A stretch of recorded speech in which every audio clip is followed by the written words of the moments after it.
பிரார்த்தனைகளும் தியானங்களும் March 13, 1914. சேதனத்தில் எத்தனை வெவ்வேறான பாகுபாடுகள். சேதனம், கான்ஷியஸ்னஸ் என்ற இந்த சொல் நம் இருக்கையில் நின் ஒளி பெற்று நின்னுடன் ஐக்கியப்பட்டு நின்னுடன் பங்கு கொள்ளும் அம்சத்திற்கே தகும்.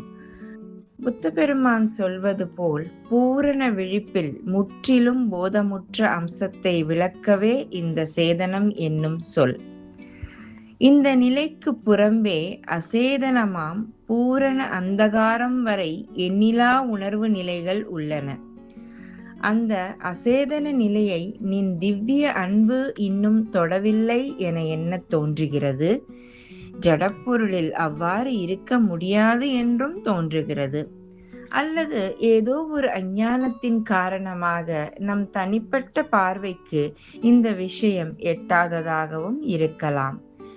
இது உள்ள விஷயத்தை ஒரு விதமாக விளக்குவதாகும். இது பூரண விளக்கமும் ஆகாது.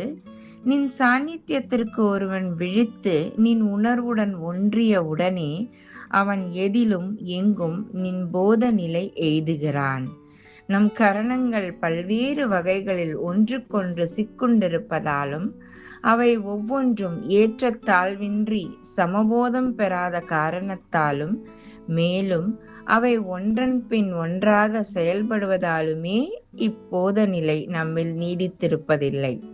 ஆனால் நம் கரணங்கள் அடுத்தடுத்து செயல்படுவதால் அக புற அனுபவங்கள் மூலம் அவற்றிற்கும் தற்போதம் கிட்டுகிறது.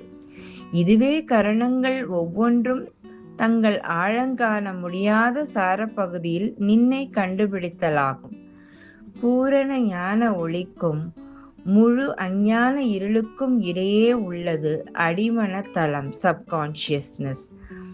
இந்த அடிமன தளத்தில்தான் மக்கள் குலம் உட்பட ஜீவராசிகளில் பெரும்பகுதி இடைவிடாது வாழ்கின்றன. இந்த நிலையை விட்டு வெளிவரும் ஜீவன்கள் ஒரு சிலவே. இவ்வாறு வெளிவருதலாகிய இந்த வெற்றியைத்தான் நாம் சாதிக்க வேண்டும். சரியான பொருளில் உணர்வோடிருத்தல் என்றால் முற்றிலும் நீயேயாகி விடுவதாகும். இந்த வெற்றியே இங்கு நாம் செய்து முடிக்க வேண்டிய வேலை.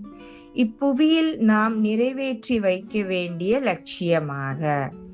எம்மனே, எங்களை அஞ்ஞான இருளினின்று விடுவி. நாங்கள் பூரணமாக விழிப்புற்று போதம் பெறுமாறு அருள். இனிமையும் அன்புமானவனே, ஒளியிலும் அன்பிலுமே நான் வாழவும் அவ்வொளியும் அன்பும் என் மூலம் பரவி இந்த யாத்திரையில் உள்ள அனைவருள்ளும் அவை உதயமாக அருள். இந்த தூல கப்பல் யாத்திரை நமது பணியின் சின்னமாகட்டும். நாங்கள் எங்கு சென்றாலும் அங்கு நின் ஒளியையும் அன்பையும் சிறிது விட்டு செல்ல அருள். திவ்ய ஆசானே, சாஸ்வத போதகனே, நீ ஒவ்வொரு பொருளிலும் பதிகிறாய், ஒவ்வொரு ஜீவனுள்ளும் அமர்ந்துள்ளாய்.